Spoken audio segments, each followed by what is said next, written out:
मिरजेत एकाच्या डोक्यात कोयता घालून गंभीर जखमी केल्याची घटना. महात्मा गांधी पोलीस ठाणे येथे चौघांवर गुन्हा दाखल, एक अल्पवयीन मुलाचा समावेश. रात्री अमर टॉकीजसमोर एकाच्या डोक्यात कोयता घालून गंभीर जखमी केल्याची घटना घडली आहे.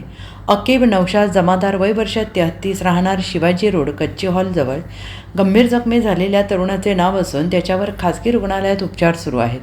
रात्री घराजवळ तू हत्यार आणि मुलं घेऊन का गेला होतास, असे अकीब जमादार यांनी अल्पवयीन मुलाला विचारलं असता राजा शेख, शौकत शेख, मुस्कान शेख यांच्यामध्ये वाद सुरू झाला.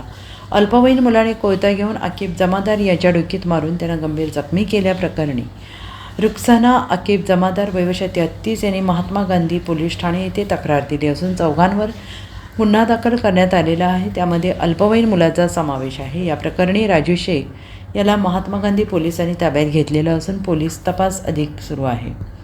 Bureau report, SBN Marathi, Miraj.